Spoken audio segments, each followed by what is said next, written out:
एक मां बेटे को इसलिए चाहती है, बेटी को इसलिए नहीं चाहती है कि एक बेटी होगी तो वो पराया धन है, और जिस दिन जवान होकर के उसका विवाह करेंगे उस दिन मोटा दहेज हमें उसकी शादी में देना पड़ेगा। एक दहेज ऐसा अभिशाप है, समाज के भीतर ऐसा दहेज में आकर के बैठ गया है। ये दहेज का राक्षस ऐसा राक्षस है जो महिलाओं को, बालिकाओं को अपने शिकंजे में कसते चला जा रहा है। और आज यदि सबसे ज्यादा हत्याएं नारी की, बालिकाओं की हो रही है, और आज सबसे ज्यादा यदि गर्भपात हो रहा है, तो उसमें दहेज जैसा भी एक अभिशाप इस समाज के अंदर व्याप्त है। एक गरीब सोचता है मेरे घर लड़की हो गई तो मातम मनाता है वो कि एक कर्ज आ गया मेरे जीवन में, आज मुझे इतना पैसा जोड़ना पड़ेगा तब बेटी के हाथ पीले हो पाएंगे। नहीं मेरे भाई, दहेज एक बहुत बड़ा अभिशाप है। मालूम है नारी बड़ी पूज्य हुआ करती है। जैन धर्म कहता है, जैन दर्शन कहता है कि जब यही नारी सांसारिक प्रपंचों को छोड़ करके, घर गृहस्थी का त्याग करके यदि आरिका और साध्वी का रूप ले लिया करती है, तो यही दोयम दर्जा पाने वाली नारी पुरुषों के द्वारा भी वंदनीय हो जाया करती है, और बड़े बड़े राजा महाराजा भी उसे अपना शीश झुका। नारी अपनी शक्ति को पहचाने, नारी अपने को शोषित ना करे। एक सास बहू को प्रताड़ित करती है, और इसलिए प्रताड़ित करती है कि वह दहेज में रुपया कम लेकर के आई है। लड़की के माँ बाप को उलाहना मिलता है, उन्हें शर्मिंदा होना पड़ता है, बहू को जिंदा जला दिया जाता है। मेरा नागपुर में चतुर्मास हो रहा था, एक बाप ने अपनी बेटी की शादी की। मालूम है बेटी का घर बसाने में बाप का घर बिक जाता है। ध्यान रखिए, अपने घर को गिरवी रखता है तब बेटी का घर बसाया करता है। उस बाप ने ऐसे ही किया।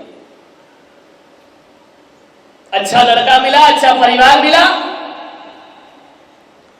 अपनी बेटी का विवाह कर दिया, लेकिन भूल गया वो लड़की का बाप कि जो लोग खुलेआम दहेज मांगते हैं, ऐसे लोग मेरी बेटी को कभी सुख नहीं दे सकते। मोटी रकम ऐंठी गई, धीरे धीरे वक्त बीता, बाप ने मकान गिरवी रखा, दुकान गिरवी रखी, और सोचा कि चलो मैं फिर से मकान बना लूंगा, फिर से दुकान ले लूंगा, कोई बात नहीं है, मेरी बेटी का घर बस जाना चाहे। लड़की के पिता बनना बहुत बड़ी जिम्मेदारी है, मान्यवर। इतना सब करने के बाद भी लड़की पक्ष को शर्मिंदा किया जाता है। बारात लेकर आते हैं, बेचारा कर्ज में डूबा हुआ लड़की का बाप अपने चेहरे से चिंताओं की रेखाओं को मिटा करके मुस्कुराता है, बारातियों के सामने हाथ जोड़ता है, उनका अभिवादन करता है, आवभगत करता है, स्वागत करता है, सत्कार करता है, अपनी हैसियत से ज्यादा अपनी बेटी के लिए करना चाहता है। लेकिन उसके बाद भी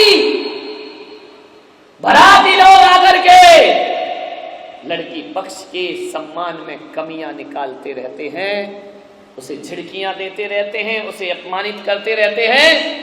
अभिवादन करते करते बेचारा लड़की का पिता थक जाता है। क्या वजह है इस देश में कि आज भी लड़की वालों को छोटा समझा जाता है, आज भी उन्हें दोयम दर्जा दिया जाता है। लड़की वालों को हाथ जोड़ करके जीना पड़ता है, लड़की वालों को सिर झुका के जीना पड़ता है, लड़की वालों को नजरें झुका करके बात करना पड़ती है। क्या वजह? आज भी लड़की का पिता लड़के वालों के सामने गिड़गिड़ाता रहता है, हाथ जोड़ते रहता है। 21वीं सदी का ये भारत,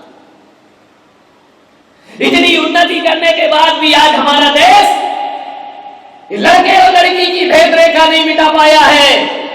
सबसे बड़ी विसंगति है हमारी समाज के भीतर मौजूद है। उस लड़की के पिता ने लड़की की शादी कर दी, पहली बार लड़की अपने ससुर 15 दिन बाद बाप उसे लेकर आया।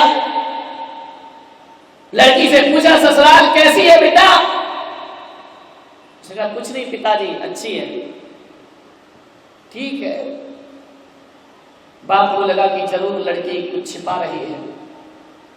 दूसरी बार फिर पहुंची ससुराल, उसे बार बार प्रताड़ित किया जाने लगा। उसकी सास कहती कि पैसा लेकर के आ अपने माँ बाप से।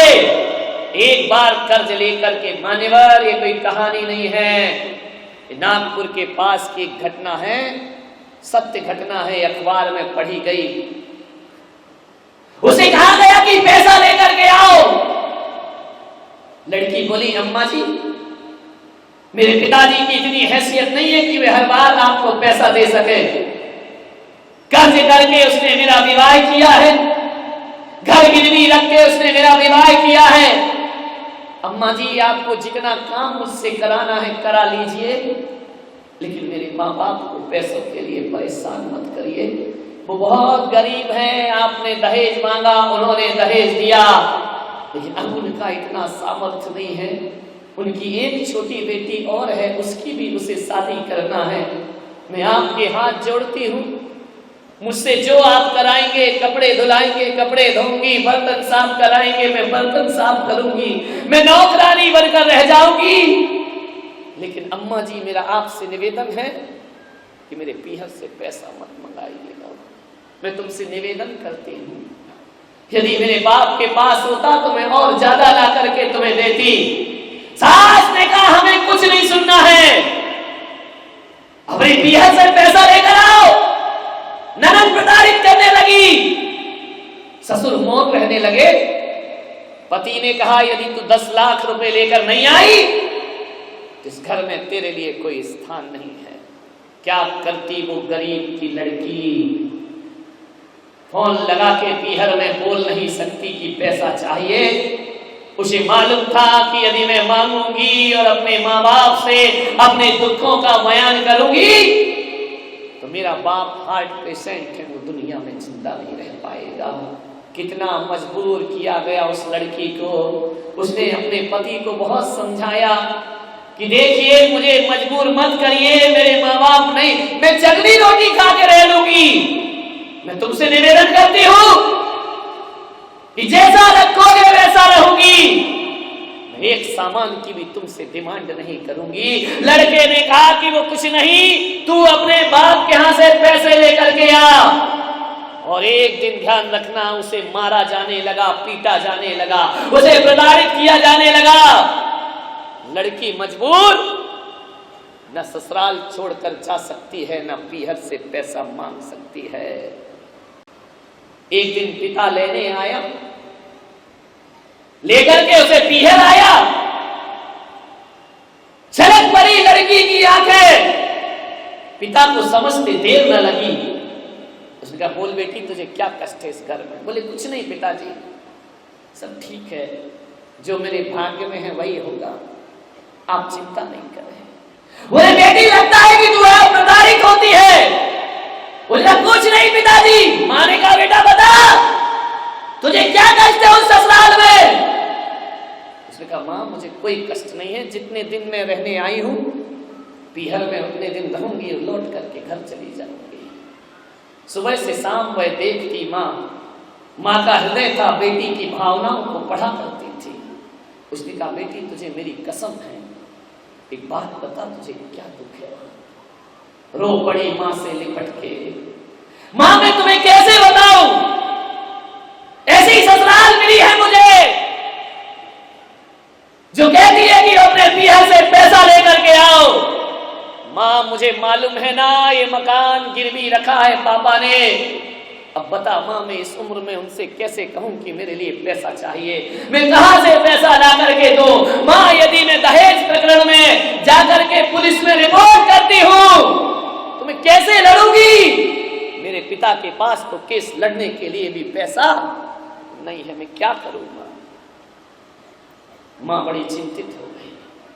माँ ने कहा, चिंता मत कर, मेरे पास कुछ चूड़ियां पड़ी हैं सोने की, ये ले जा करके अपने पति को देते हैं, तू खुश रहे, उसने कहा माँ ये चूड़ी तुम रखो, ये छोटी वाली की शादी करना है आपको, और आपने चूड़ियां दे दी, अगले महीने फिर डिमांड आएगी।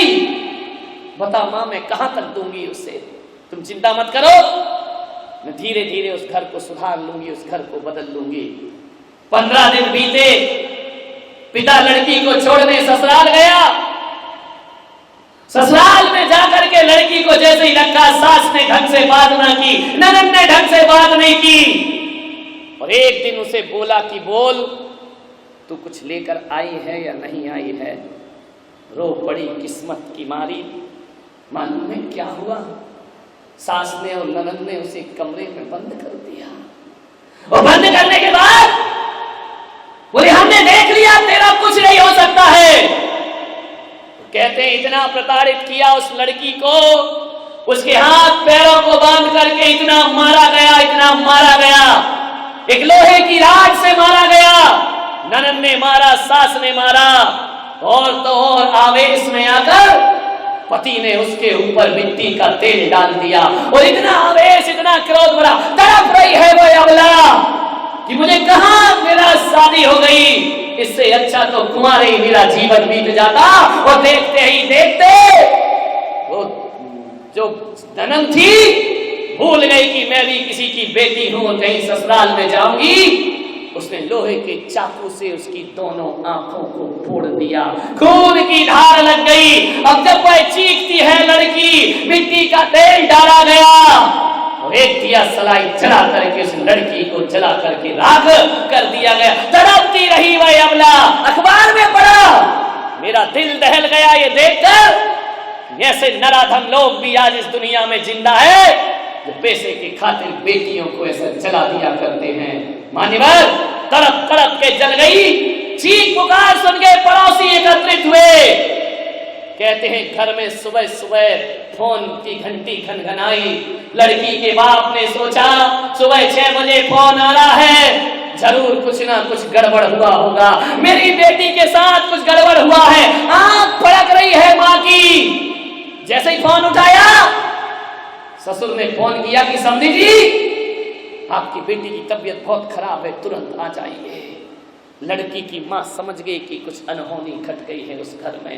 दौड़े दौड़े लाचार माँ बाप पहुंचे उस घर में, और जैसे ही घर में पहुंचे क्या देखते हैं कि लड़की के ससुर और पति ने कहा इसे जल्दी जला दो।